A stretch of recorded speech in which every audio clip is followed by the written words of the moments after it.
بسم اللہ الرحمن الرحیم۔ السلام علیکم ناظرین، آج ہم آپ کو ایک ایسے سفر پر لے جا رہے ہیں جو دل کو ہلا دے، روح کو جھنجھوڑ دے اور انسان کو اپنی زندگی پر گہری نظر ڈالنے پر مجبور کر دے۔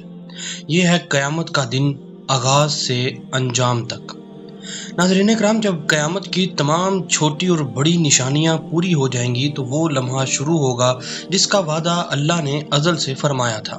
قیامت کا آغاز نفخ صور سے ہوگا۔ امام الانبیاء حضرت محمد صلی اللہ علیہ وآلہ وسلم نے فرمایا، اللہ تعالیٰ کے 4 مقرب فرشتوں میں سے ایک حضرت اسرافیل علیہ السلام ہیں جو سور اپنے منہ میں لیے پیشانی جھکائے اور کان اللہ کے حکم کی طرف لگائے کھڑے ہیں۔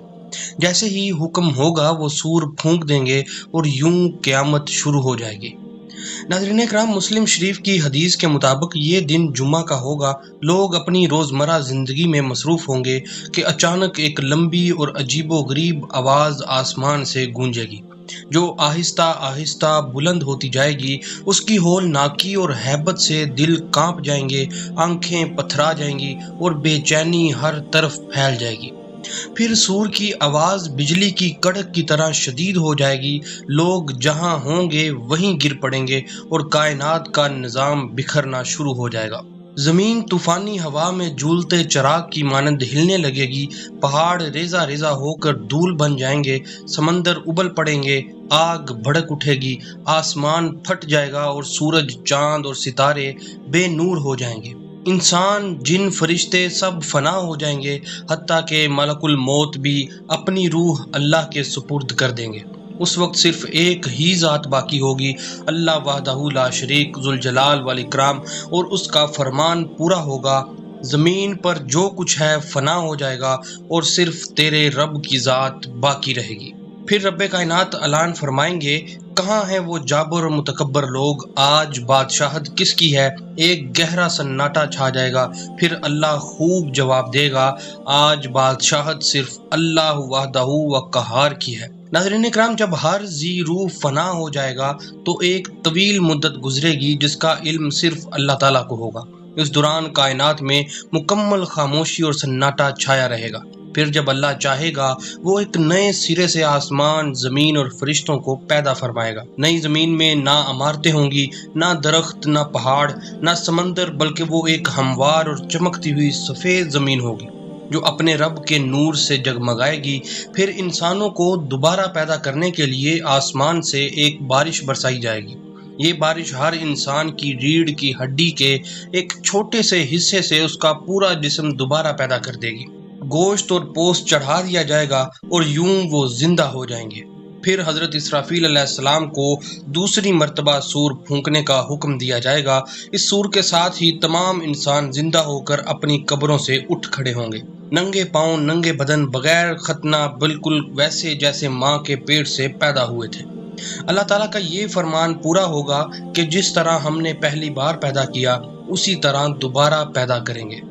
ناظرین اکرام، سب سے پہلے امام الانبیاء حضرت محمد صلی اللہ علیہ وآلہ وسلم اپنی قبر انور سے اٹھیں گے، پھر حضرت عیسیٰ علیہ السلام اور پھر باقی انبیاء، شہداء، صلحاء اور اہل ایمان۔ اس کے بعد گناہ گار، فاسق، فاجر، کافر اور مشرک بھی اپنے اپنے اعمال کے مطابق اٹھیں گے۔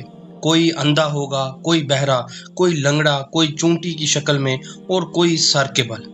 کفار کے لیے یہ منظر انتہائی دہشت ناک ہوگا، آنکھیں پتھرا جائیں گی، دل کانپیں گے اور کلیجہ منہ کو آ جائے گا۔ کوئی غم گسار نہیں ہوگا، نہ کوئی مددگار۔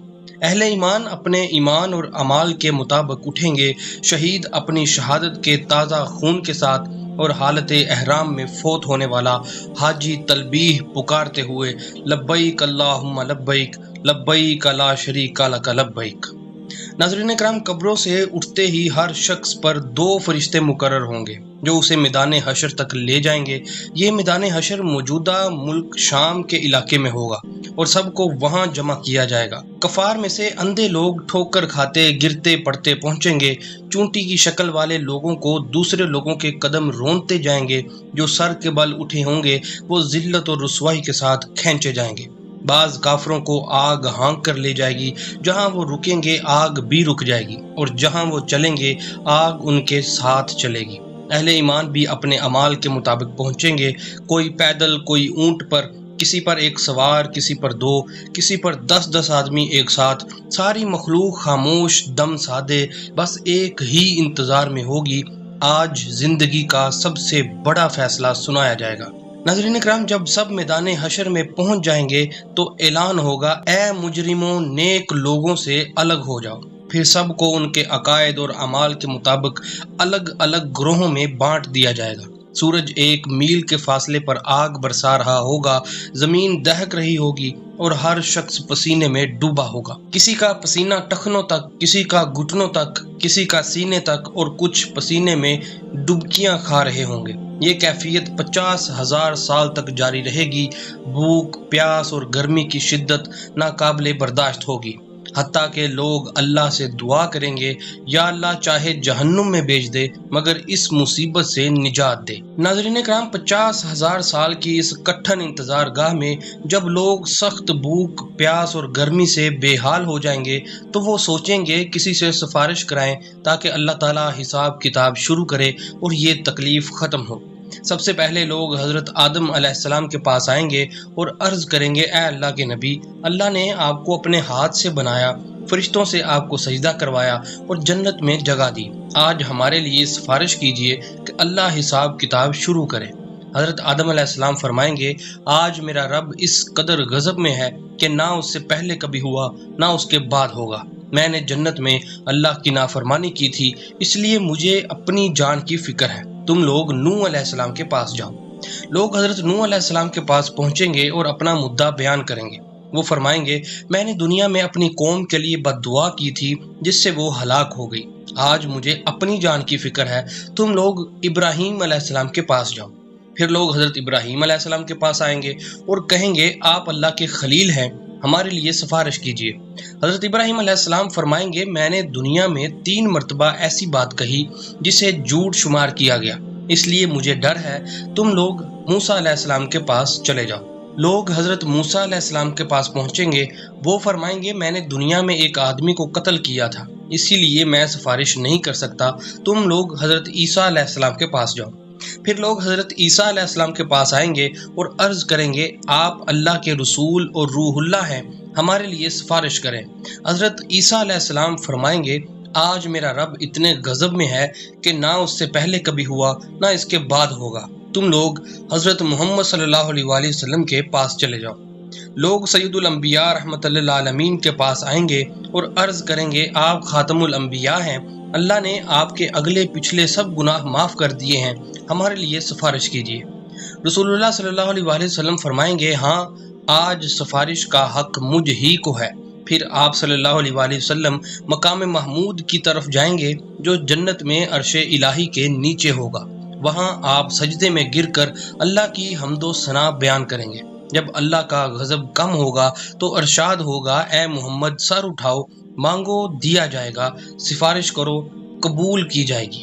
یہ ہوگی شفاعت کبریٰ، جس کے بعد حساب کتاب کا آغاز ہوگا۔ ناظرین کرام، شفاعت کبریٰ کے بعد رب ذوالجلال کا فرمان ہوگا کہ فرشتے آسمان سے اتریں اور زمین کے کناروں پر صف بستہ کھڑے ہو جائیں۔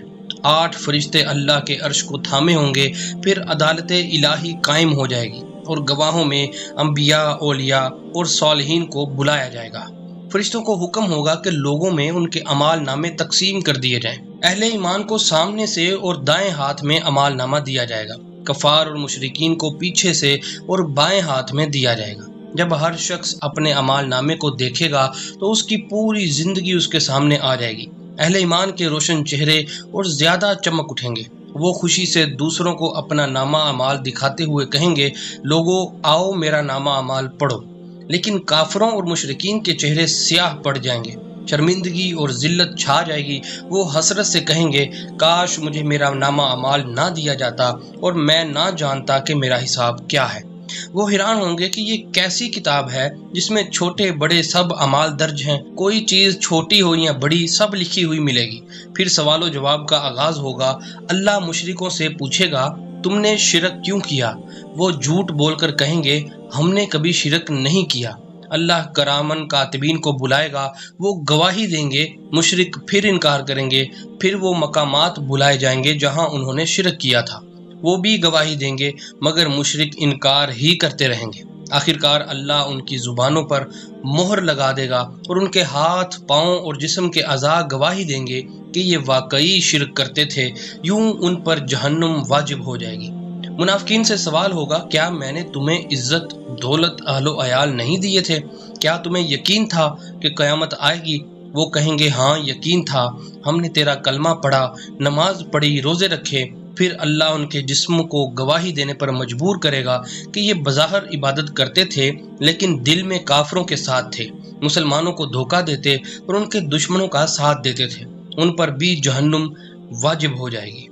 ناظرین کرام، اہل ایمان کا حساب رحمت کے سائے میں ہوگا۔ اللہ مومن کو قریب بلا کر اس کے گناہ یاد دلائے گا۔ مومن اقرار کرے گا اور سوچے گا کہ اب وہ ہلاک ہو گیا، لیکن اللہ فرمائے گا، میں نے دنیا میں بھی تمہارے گناہوں پر پردہ ڈالا اور آج بھی ڈک رہا ہوں۔ پھر اسے جنت میں بھیج دیا جائے گا۔ اسی دوران انبیاء کی تذلیل کرنے والی اقوام سے بھی سوال ہوگا۔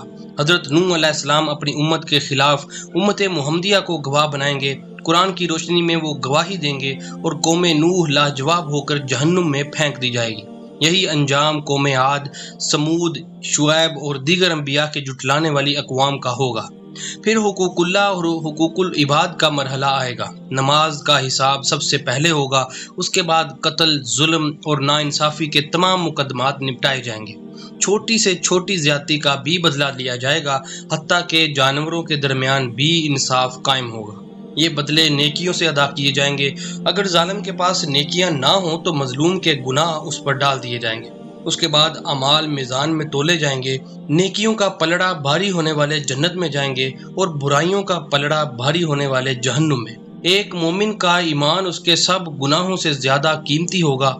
کلمہ توحید اس کے گناہوں کے پہاڑ سے بھی بھاری نکلے گا۔ پھر سب کو پل صراط سے گزرنا ہوگا۔ یہ بال سے باریک اور تلوار کی دھار سے زیادہ تیز ہوگا۔ جہنم کے اوپر ہر شخص کو اس کے ایمان اور اعمال کے مطابق روشنی دی جائے گی۔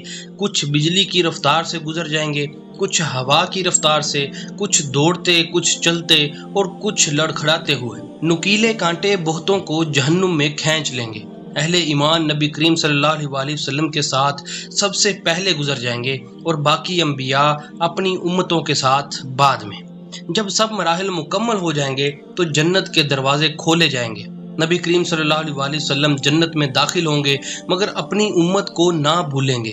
آپ صلی اللہ علیہ وسلم بار بار اللہ کے حضور شفاعت کریں گے اور بار بار اجازت ملے گی کہ کم سے کم ایمان رکھنے والوں کو بھی جہنم سے نکال کر جنت میں لایا جائے۔ آخرکار اللہ تعالیٰ خود اعلان فرمائے گا کہ جس نے لا الہ الا اللہ کہا ہے اسے جہنم سے نکال دیا جائے۔ پھر موت کو ایک مینڈے کی صورت میں لایا جائے گا اور ذبح کر دیا جائے گا۔ اعلان ہوگا، اے اہل جنت تم ہمیشہ جنت میں رہو گے اور اے اہل جہنم تم ہمیشہ جہنم میں رہو گے۔ یہ سن کر جنت والے خوشی سے سرشار ہو جائیں گے اور جہنم والے غم سے ٹوٹ جائیں گے۔ اے ناظرین، دنیا کی مصیبتیں اور نعمتیں سب وقتی ہیں مگر آخرت کی مصیبتیں اور نعمتیں ہمیشہ رہنے والی ہیں۔ عقل مند وہ ہے جو دنیا کی آزمائشوں میں اللہ اور اس کے رسول صلی اللہ علیہ وسلم کی نافرمانی نہ کرے اور دنیا کی لذتوں کے دھوکے میں آخرت کو نہ بلا دے۔ حضور صلی اللہ علیہ وسلم سے پوچھا گیا، سب سے عقل مند مومن کون ہے؟ آپ صلی اللہ علیہ وسلم نے فرمایا، جو موت کو زیادہ یاد کرے اور موت کے بعد کے لیے تیاری کرے، وہی سب سے زیادہ عقل مند ہے۔ اللہ تعالیٰ ہمیں آخرت کی تیاری کرنے کی توفیق دے، آمین۔ اب ملیں گے ایسے ہی ایک معلوماتی ویڈیو کے ساتھ، تب تک کے لیے اللہ حافظ۔